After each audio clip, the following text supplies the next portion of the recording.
যেই শাকটাই একটু আগে তুলে আনলাম, আগের ভিডিওতে দেখেছেন আপনারা, সেই শাকটাই এখন আপু রান্না করবে। সেই শাকের রেসিপিটা দিব আপনাদের আজকে।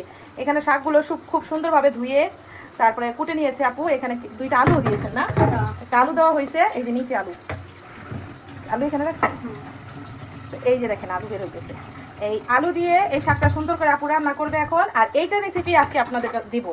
এই কলা কচু পাতা কিভাবে আমরা ভাজি করে খাই। আর এই কলা কচু পাতা শুধু আমরা ভাজি করে খাই না, ডাল দিয়েও রান্না করে খাই, অনেক কিছু দিয়ে এটা খাওয়া যায়, খুব ভালো লাগে। তো আজকে এটাই আপনাদের দেখাবো, এটা রেসিপিটা আজকে। এই দেখেন কলা কচু পাতা এখন আলু দিয়ে তো কুটে রেখেছিল ভালো করে পরিষ্কার করে, এখন প্রেসার কুকারে দিয়ে দিচ্ছে। আর আপু সবকিছু প্রেসার কুকারে দিয়ে দেন, কারণ গ্যাসের আয় হয়। এই বুদ্ধিটা আপনারাও অ্যাপ্লাই করতে পারেন।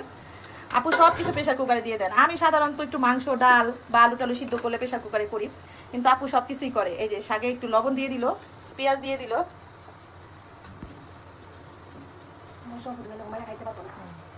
প্রেসার কুকারটা লাগিয়ে চুলাতে বসায় দিবে। একটা শীষ দিবেন না, একটা শীষ দিলেই চুলাটা অফ করে দেওয়া হবে।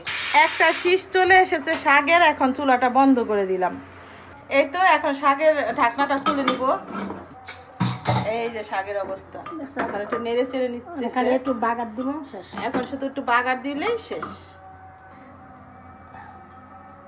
প্রথমে তেল দিয়ে নিলাম হয়। আর দেখেন প্রেসার কুকারে শীষ দেওয়ার কারণে কিন্তু শাকের কালারও নষ্ট হয়নি। দেখেন কি সুন্দর এখনো সবুজই আছে। চুলায় সিদ্ধ হতে হতে কিন্তু অনেক সময় শাক লাল হয়ে যায়, কিন্তু প্রেসার কুকারে দেওয়ার পরেও দেখেন শাকটা কিন্তু একটুও কালার নষ্ট হয়নি। তো এইভাবে আপনারা খেয়ে দেখতে পারেন। যাদের বোতল গ্যাস, তারা গ্যাস সাশ্রয় করতে পারেন।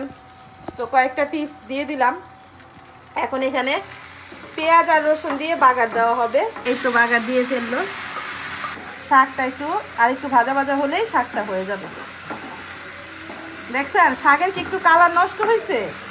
দেখেন প্রেসার কুকারে দেওয়াতেও শাকের কালারটা কিন্তু একটু নষ্ট হয় না। আমি কয়েকবার প্রেসার কুকারে শাক রান্না করে খেয়েছি, দেখছি পানি দেওয়া যাবে না, কিন্তু পানি দিবেন না। যখন প্রেসার কুকারে শাকটা দিবেন তখন কিন্তু একটু পানি দিবেন না। শাকের থেকে যে পানিটা বের হবে ওইটা দিয়ে শাকটা সুন্দরভাবে সেদ্ধ হয়ে যায়, শীষ চলে আসে। এজন্য শাকে কিন্তু একটু পানি দেওয়া যাবে না, শুধু শাকটা দিয়ে দিবেন। যে কোনো শাক রান্না করবেন এভাবে প্রেসার কুকারে দিলে সময়ও বাঁচবে এবং শাকেরও কালার নষ্ট হবে না, স্বাদেরও কোনো তারতম্য হবে না। এই যে দেখেন শাকের কি সুন্দর কালার, দেখেছেন? একটুও কালার নষ্ট হয়নি।